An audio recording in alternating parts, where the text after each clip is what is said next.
Hey everybody, Tom here with Hidden Beats, and today we are talking with Alan Frew. How are you doing? I'm good, Tom. A little tired. I came home, I think 2 nights ago after doing a little Western jaunt with Glass Tiger, Edmonton, Calgary, Kelowna, Vancouver, and Victoria. It's pretty intense, but it was great. Yeah, I mean it's got to be interesting being on the road, especially in the wintertime now too. Yeah, actually, we landed lucky. It wasn't bad at all. A little chilly. We hit some snow coming through the mountains from Kelowna to Vancouver, but then it was great. So we were really fortunate, actually. That's not too bad then. So we're here today to talk about you, about your music, and about the show you have in February, which is the 80s 90s Rewind. Yeah. For those who are a little bit new, though, can you give a little bit of introduction about yourself and kind of just what you do to the world? Well, I've been doing this a long time. I'm actually a sort of child of the 60s into the 70s musically. My bands were the Beatles and the Stones and the Who. And then along came this unbelievably sort of vibrant new genre of the 80s. And I was sort of captured by it. And I got involved I was in a band in the late 70s that was much more sort of rock. And then we formed a band in the 80s called Tokyo. And by 1985, we were packing the bars and jamming the bars, and record companies started coming out and they signed us. And a great songwriter called Jim Valance,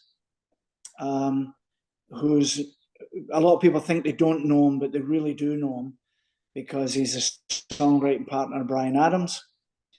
And Jim and Glass Tiger, first two songs we ever wrote together was a little something called "Don't Forget Me When I'm Gone," and "Someday," and the rest is history. They were massive hits, and Glass Tiger took off in the 80s, and we're still out there today after all these years, vibrantly performing, enjoying it. The voice is still at the top of its game, and we'll tour again in 2024. Yeah, I was lucky enough to actually get to see you live in Ottawa. And so I'm a concert photographer also, and I shoot the shows and review them and everything. Mm-hmm. And I've listened to your music for a while myself, and it was one of those nostalgic, like seeing you live in person, going, "Oh man, this is fun." Yeah, I always find, and this is a great segue into why I'm doing 8090 Rewind. I always find that the vibrancy of that 80s, the nostalgia of it, and the 90s. There's a great bond between the bands and their audiences, but a really interesting thing happened. I started to notice that they were getting younger as I looked out there.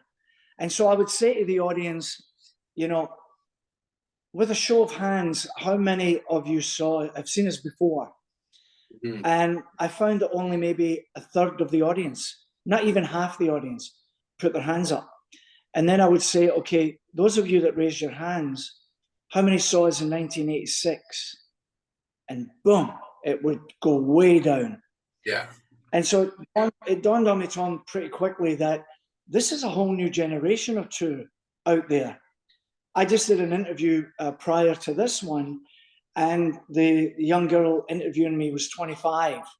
Okay. And she openly admitted, I fell in love with the 80s and 90s because of my mum and dad. Mm-hmm. My daughter is 19, and she listens to anything from Ozzy Osbourne. I've lost you there. Have you lost me? My battery went low.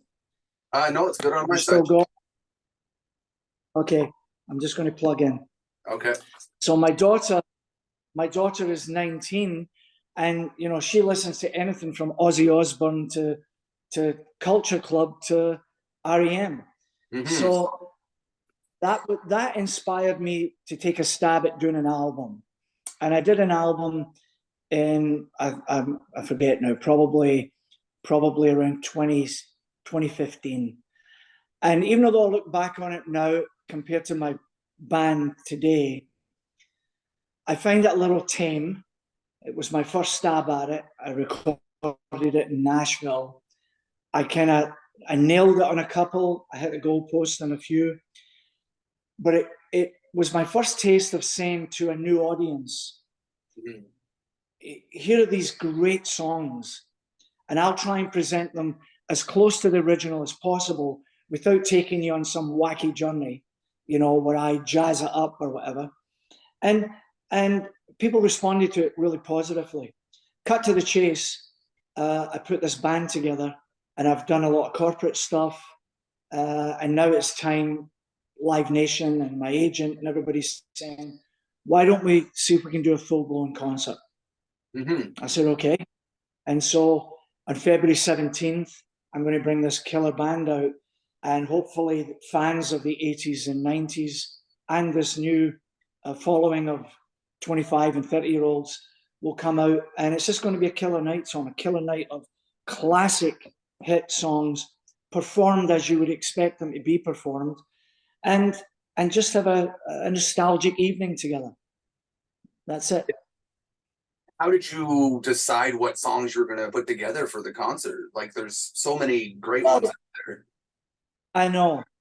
You stumble into them. Like almost every song that I did on that album,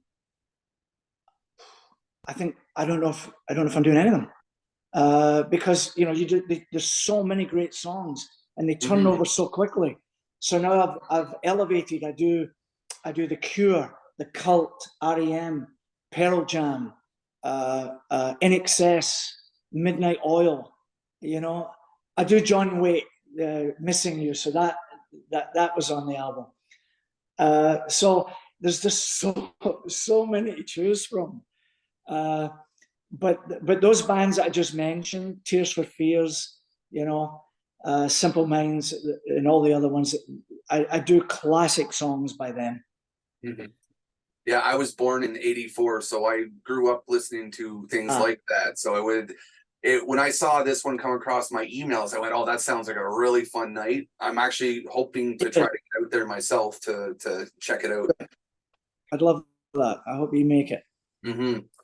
So how do you think your music has evolved over the years, going back from when you first made like Glass Tiger, for instance, into coming into now?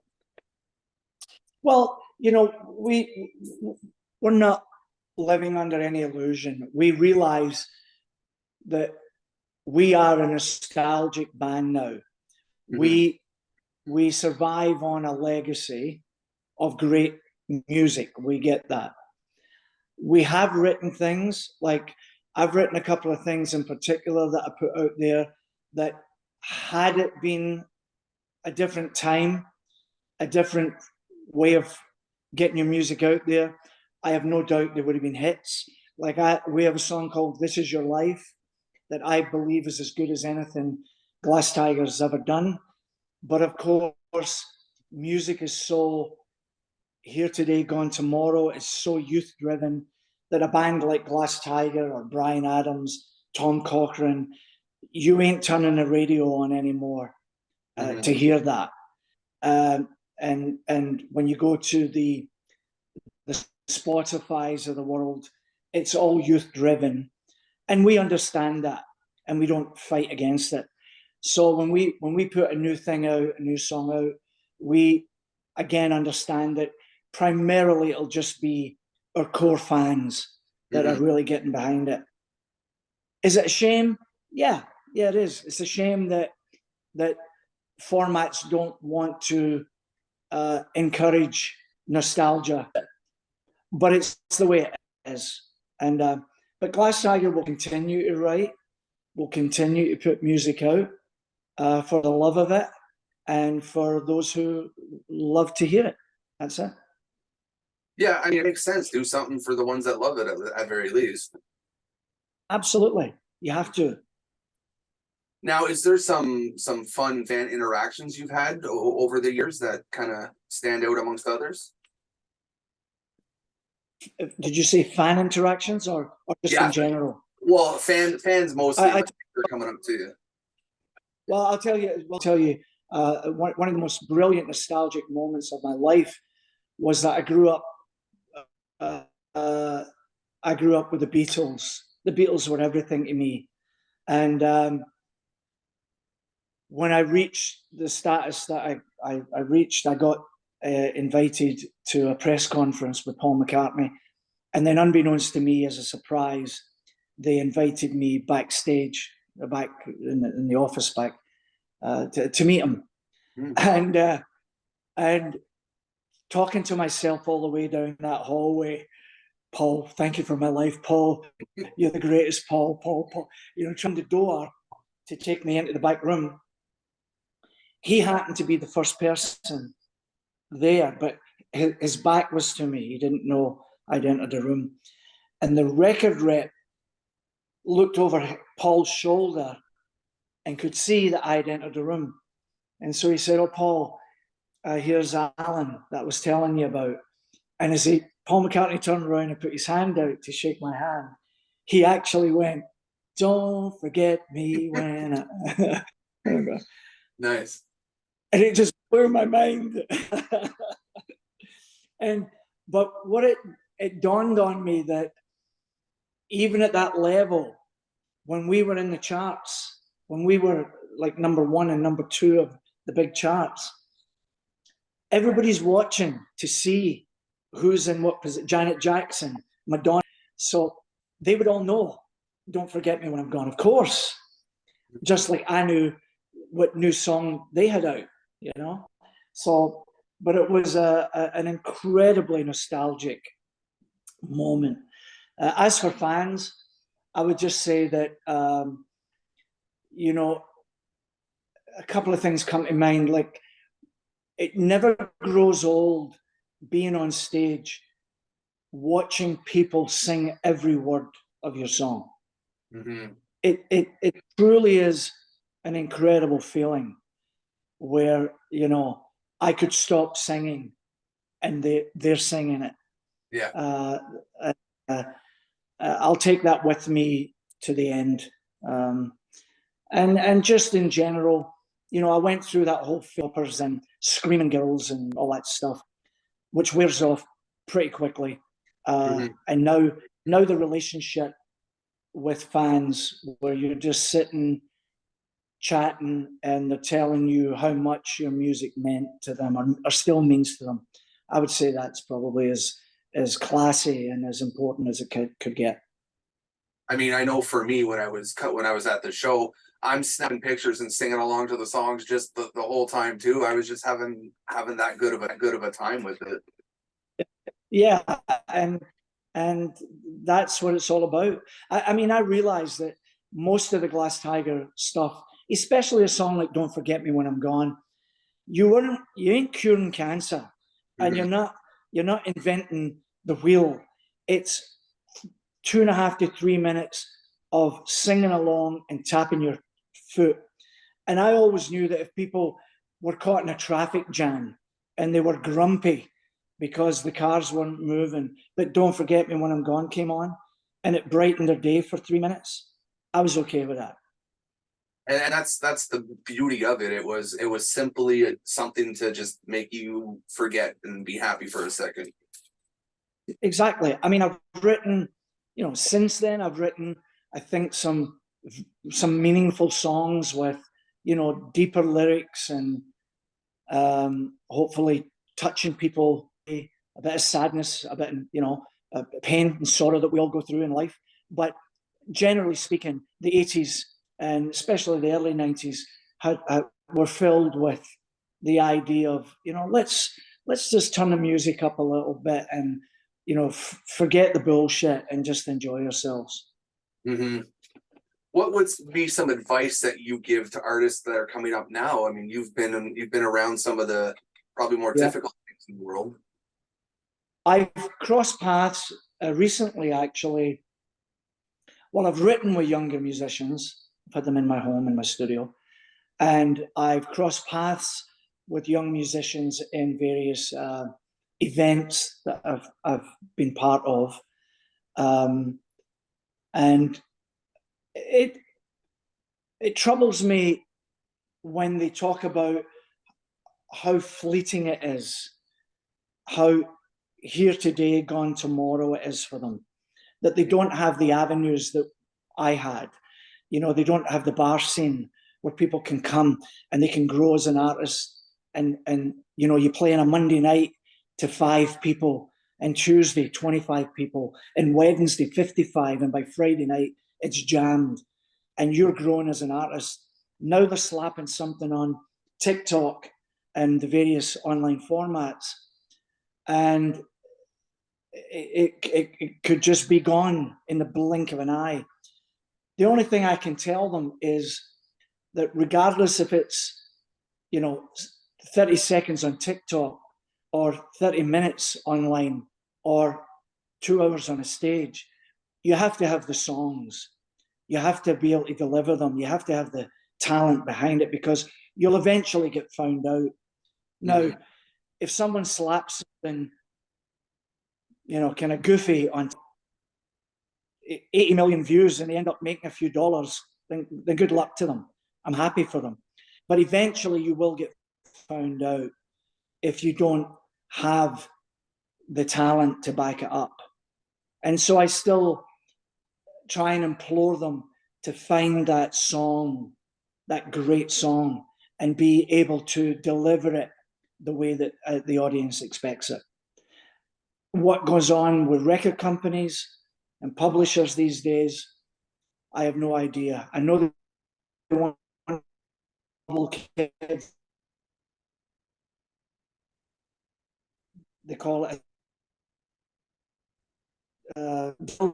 which means me, but I don't deal in that world anymore, so I'm okay. Yeah, it's a pretty crazy industry now. Yeah, I have one of my dreams is that I'm working on something that I may be able to help artists, real artist to artist, still have a large audience and not need record companies or publishers. That would, and right now the record companies that are listening to this are going, "Fuck you, Alan." Well, we'll see. Hopefully that works out, because it sounds like an interesting plan. Yeah. So I have a couple of fun questions I like to ask everybody on my interviews, just to get a little bit more insight about what makes you tick. And the first one for me is, who plays you in the movie of your life? Who would play me in the movie of my life? Well, that's a tough one for me, because he'd have to probably be Celtic. It'd have to be a young sort of Celtic actor, I would think, because if you were, like, the funny thing is, I'm writing a novel, and of course there's a big chunk of it takes place in early Glasgow, and so if you were playing my life, you probably have to be able to deliver that. So your question stumps me, because I don't know what young actor would do that. I like that one, because it makes you try to, it's introspective. You have to think about yourself. Absolutely. Absolutely. I'm just not up in my young UK actors. Yeah. I still gravitate to well, who's the young guy? Who's the young guy that played Elton John? He was very talented. He could put on a Scottish accent, probably. Yeah, he can. That's I can't think of his name now, but he was also in a couple other movies recently too. He's actually, yeah, very good. I think he's in The Kingsman as well, if I'm not mistaken. That's what it was. Movies with The Kingsman. Lead in there. Next question. So this one, I think, is probably the deepest one, and it's probably going to be very interesting insight from you. What's one thing you think should be asked more in an interview that's not asked enough? Sorry, you glitched on me. Repeat that. It's one thing that should be asked more in an interview that's not asked enough. One thing that's asked that isn't asked enough. Well, the most asked question is, how did you get the name Glass Tiger? Which, taking the time to ask a question that has depth and soul to it, you know, like truly why we're driven and what drives us to maintain this. I mean, most musicians did it for nothing. Many are still doing it for nothing. And being asked, why would you do that? Why would you put yourself through that when you could have gone and got a job and made really good money, but you chose to be in a bar scene night after night, starving, making nothing? So probably something that delve more in depth like that. Why we musicians are driven to do what we do. Well, funny enough, that actually leads into my next question: is what motivates you to keep going? Well, what motivates me to keep going is the fact that I feel I'm still at the top of my game and I can still deliver. And so I notice that when I come into a room and deliver what I've been trained to do all these years, it brings happiness and joy to people in that room with me. And it puts a smile on their face and they forget maybe a lot of hardship that they're going through. And why wouldn't I do that? It's a basic human kindness to enjoy bringing happiness to people. So as long as I can do that, Tom, I'm going to keep doing it. That sounds like a pretty good plan for sure, because it brings me happiness. Yeah. So my last question, which we kind of touched base on a little bit, was what do you hope people take away from your music? Well, I get enough mail, emails and texts and people face to face who tell me, I mean, really emotional stuff about certain songs, you know, whether it's a funeral that someone plays after someone has passed on, whether it's someone who's terminal and leaving the world, and they get in touch with me, and either I visit them if I can, or I just chat with them, or whether it's a big upside and someone saying that every time they need a bit of inspiration to go work out, I'm a big part of the playlist. I never tire of hearing that, and I never take it lightly. And so I carry that with me. And now, you know, if I could end this interview with you talking about the joy that these songs brought to people in the 80s and 90s by Simple Minds and Tears for Fears and REM and Pearl Jam, I get the opportunity to go up there and perform these classic, amazing hit songs with 80 to 90 Rewind. Yeah, it's a ton of fun for me to break away from Glass Tiger for a night or two and get to show you what I can do with my voice with these other amazing tunes. But it's just a wonderful evening of nostalgia and fun. For your viewers and listeners, I encourage you to come out dressed in your best 80s and 90s and turn the world off for a night and come through those doors and have a fabulous evening of 80s and 90s classic music. That's how I'd like to leave it. I think that's a pretty good point to leave it on. Where can people find you on social media right now? Well, the best place to find me is Alan, ALAN _ Frew, FREW, on Instagram. I got my Facebook really destroyed. I had a beautiful fan page and it was stolen by hackers, and I get that all the time. You know, people pretending me to, and one of them eventually stole. But I'm still on Facebook, but primarily Instagram is the place to find me. That sounds good. I'll make sure to note that here. Is there any final words of wisdom you'd like to leave to people? You know, it's a pretty dangerous, sad world out there right now. You only have to turn your television or your radio on, or and so the words of wisdom would be, we all need these outlets, to be the best that we can, and to enjoy life as much as we can. Here I am at 67. I'm here to tell you it goes by pretty fast. And so if music is your outlet, then continue to support, certainly, great Canadian music. Get behind it. But music in general, all the great artists that you love, continue to support it. And I hope I'm part of that. Come on out and see us February 17th at the Opera House in Toronto, and have a great time. Well, we'll make sure we link that so people can find tickets and everything and all the information. And I, for one, had a great time talking with you. It was almost like a little bit of a starstruck moment because I've been listening along. So it was fun getting to pick your brain a little bit. Thank you, my friend, and we'll do it again. Yeah, I'm always available. Cheers, mate. All right, you have a good day.